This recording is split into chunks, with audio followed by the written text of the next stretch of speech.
이 항공모함은 태평양 전쟁 당시 일본이 사용했던 아카기입니다. 1927년 3월에 취역해서 태평양 전쟁이 터지던 시점에는 이미 14년 차였습니다. 일본 해군은 1941년 4월에 주력 항공모함 4척으로 제1항공함대를 출범시켰는데 아카기는 이 부대의 기함으로서 사실상 일본 해군을 대표하는 항공모함이었습니다. 이 사진은 진주만 기습 직전인 1941년 11월 고릴열도 기지에 정박 중인 아카기의 비행갑판을 찍은 것이고 사진 배경 왼쪽에 좀 크게 보이는 항공모함이 카가 그리고 제1항공함대의 다른 항모들도 먼 배경에 보이고 있습니다. 이 사진은 1942년 3월 26일에 찍은 것이라는데 3월 31일부터 벌어지는 실론 해전에 참가하기 위해 인도양을 항해하고 있습니다. 역시 먼 바다에 호위함들과 동료 항공모함들이 보입니다. 사진 오른쪽에는 아카기의 함교가 보이는데 무언가 이불 같은 것으로 함교의 상당 부분을 둘둘 말아놓은 것이 보입니다. 언뜻 봐도 함교를 보호하기 위한 것으로 짐작되긴 하는데 이것은 사실 일본 함정에만 있었던 것은 아니고 상당히 역사가 깊습니다. 이 배는 1765년에 취역한 넬슨 제독의 기함 빅토리입니다. 이 사진은 1900년경에 찍은 것인데 현재도 이 배는 영국 포츠머스항에 보존되어 있고 2012년 10월부터는 형식상 영국 해군의 기함으로 지정되어 있습니다. HMS 빅토리의 지금 모습을 보면 윗부분에 무언가 이렇게 네트를 쳐놓은 것이 보입니다. 이 부분을 확대해보면 이렇게 나오는데요. 당시 수병들이 잠잘 때 썼던 해먹이 함내에 많이 있었는데 이 해먹을 이런 식으로 잘 묶어서 네트 안에 집어넣었다고 합니다. 이렇게 네트 안에 해먹을 넣는 것은 첫 번째 용도가 보관이었고 다른 용도로도 쓰였는데요. 오래전에 전투함에서 쓰던 함포는 폭약이 없는 포탄을 사용했는데 상대편 함에서 쏜 포탄이 나무로 된 함체에 맞아 파편이 튀어 승조원들이 부상을 입었고 네트 안에 보관된 해먹이 파편을 막아주는 역할을 하기도 했습니다. 이건 어느 러시아 함정의 모형을 찍은 것이라는데 함을 둘러싸고 정렬된 해먹 뭉치들의 모습을 볼 수 있습니다. 어느 함장은 정렬된 해먹 위에 다른 해먹 뭉치를 한 번 더 덮어서 보호력을 더 강화하려는 시도를 했다고 합니다.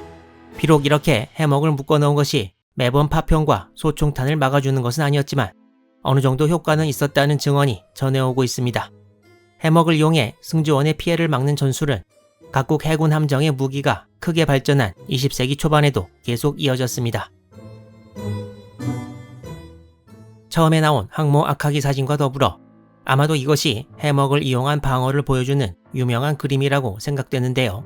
이 그림은 1905년 5월 27일 일본과 러시아 간 쓰시마 해전에서의 일본 기함 미카사와 당시 연합함대 사령장관이었던 도고 헤이아츠로 및 간부들을 그린 것입니다.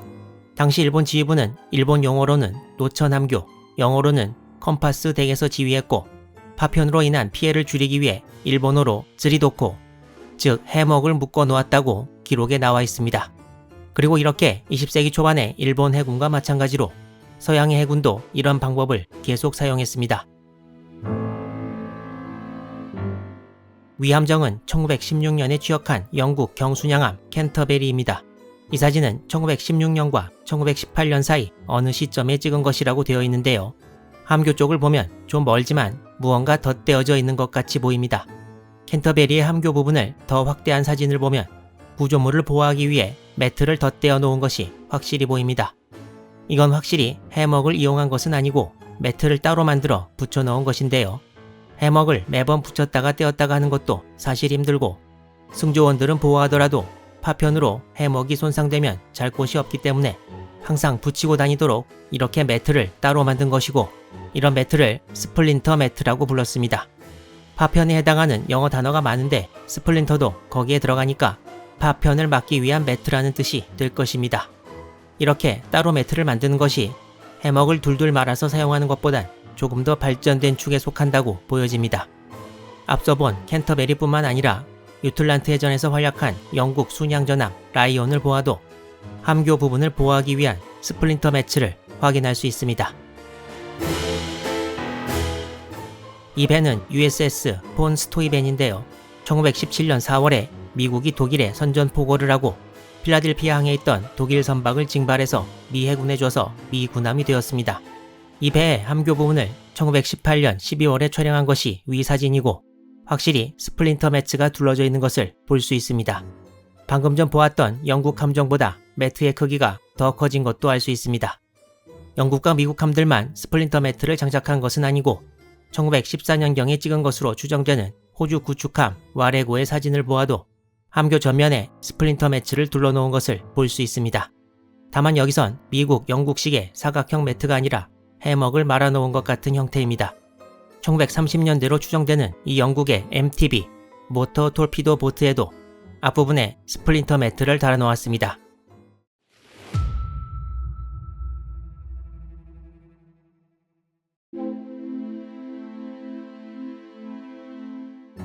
여기서 하나 짚고 넘어갈 점은 영어로는 스플린터 매트라는 말이 통용되지만 일본 문헌을 보면 맨틀릿이라는 말이 종종 쓰입니다. 하지만 맨틀릿이라는 것은 보통 건 맨틀릿을 뜻하고 이렇게 기갑 차량 포탑의 포 방패를 지칭할 때 주로 쓰이고 있습니다. 이제 다시 2차 대전과 태평양 전쟁으로 넘어와서 일본 항모에서 매트를 설치한 사진은 지금 여기 악하기 이외에는 사실 찾아보기 힘든데요.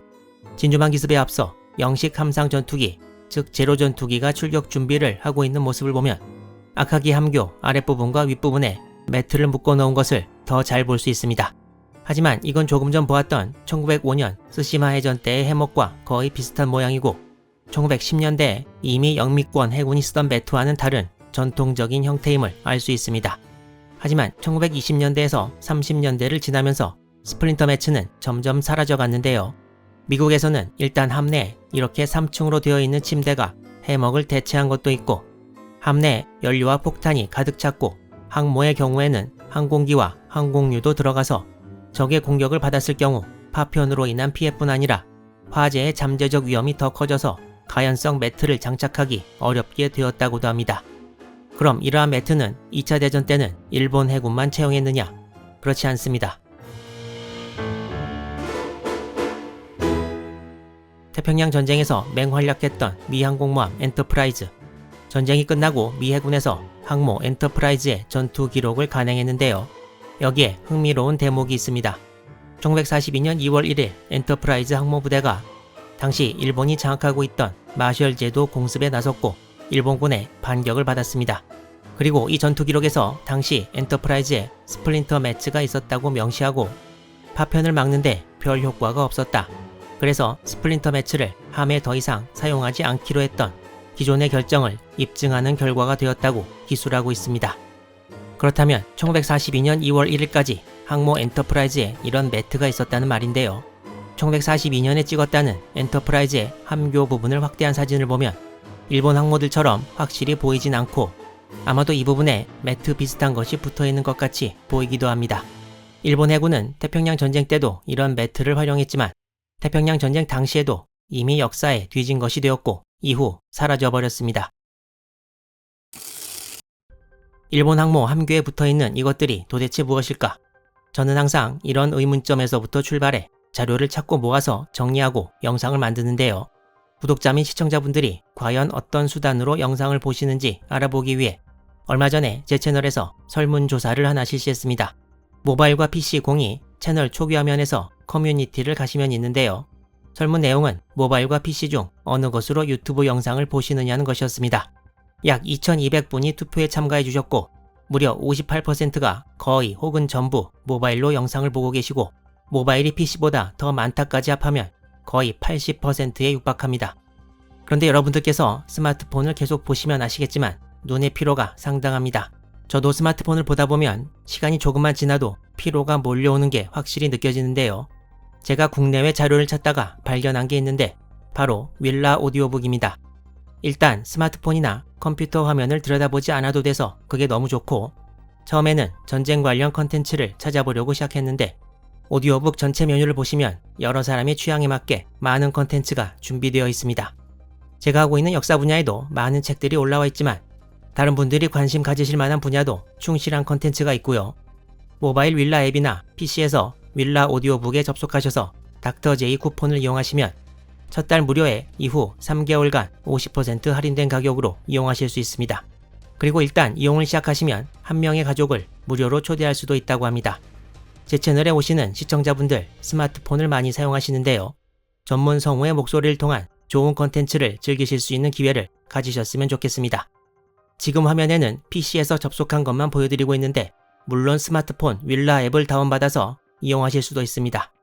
오늘 영상은 여기까지고 지금 연재되고 있는 미드웨이 해전 시리즈 및 다른 영상들도 많은 시청 부탁드립니다.